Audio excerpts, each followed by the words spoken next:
So what do you feel like one of your first songs that you had dropped that blew up for real? What was like one of them first songs that you was like, damn, like this shit's going up way more than usual? My first song, that motherfucker did like 350,000.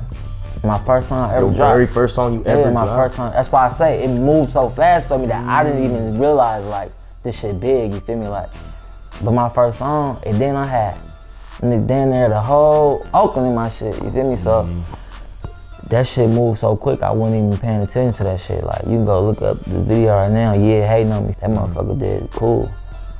Like, it did cool. How was that feeling for it to be your first song and for it to go up the way it did? Like, how did you take it that, you feel me?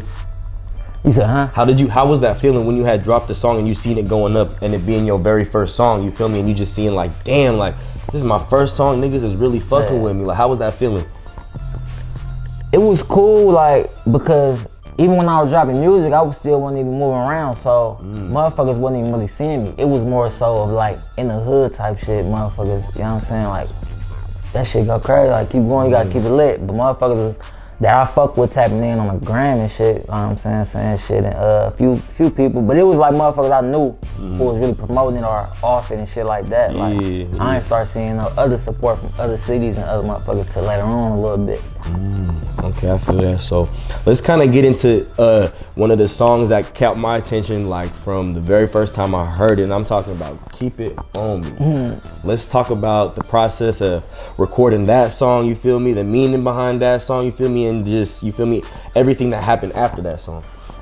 Shit, I was working on, I think a tape. I think it was Stuck in the Field 1. I was working on that shit, and I was at Lil Blood house, and he showed me Lil Yee video. It was We Live in Hopeless. I'm like, that nigga go crazy. I'm like, I gotta get some with him. He lined it up for me, and I had sent him the beat over. You feel me? And then he just sent it back. Then after that, I heard him and shit. I'm like, yeah, this motherfucker go crazy. So then I just threw my verse on it. Then I was still putting hella other songs together, so I threw that motherfucker on the tape, and I just put it out like that. And then we had shot the video, and that motherfucker went up. I could say, I feel like that's a classic right there. Like, that's I feel like every function was playing that shit. That's for sure a classic. Like that's some classic shit right there. Like, that was an anthem y'all made for real. That's why I was like, shit. And then let's talk about the numbers on it too. Like, how's the feeling on the numbers? Cause I think y'all dropped it. I think I seen y'all drop an audio version, and then y'all dropped the music video. Both of them, well over 1 million views. You feel me? So how's that feeling to have well over 1 million views on both the song and the music video? That shit was really like, that shit was big though. You feel me? Like, that shit was big. Like, even for Kez, the nigga who shot the shit, that was his first 1 million views. You feel me? Ever. So it was like, it was good for all of us, for real. Like, that shit was big, I ain't gonna lie. And then it's like, after that, I don't know if the other shit I was dropping before was at 1 million and shit, because I was doing shit with SOB and them, Yhung T.O and them too, before like they even caught the anti and all that shit. And we was touching M's and shit. But like, that shit was big though. That shit was big for me, I ain't gonna lie. Damn, so, and you said you just mentioned you was in line, or you know, SOB, so can you kind of explain to us your relationship with SOB? Yeah, damn, I forgot what put me on to him. It was an under song. This before all the other shit came out. It was an under song. I forgot what it was called, but I had tapped in with T.O and shit, and then we were just exchanging, you know what I'm saying, like conversation and shit. I sent him a beat, then he did it and all that shit, and then we did the video. That motherfucker went crazy. Then we did another song. Then ever since that, I just been locked in with the niggas. Let's talk about your song that you had just dropped with them too, called Steppin' with the Apes. Oh yeah. Woo! That one was a banger. So you feel me? How'd y'all line that one up? You feel me? What was the process recording that song and all the shit? Well, shout out Max, Double X, Big Bro. You feel me? Like, people don't know, like, them niggas like really family on the under. You know, like his niece, you know what I'm saying, got a baby by the boy, so we always be close and shit like that. So. And I had did a record with Slimmy before this too, called On Go, like last year or something. So we had got in the lab and then we knocked that motherfucker out. We did all that shit in one night. The song and the video, we did that shit one day. Damn.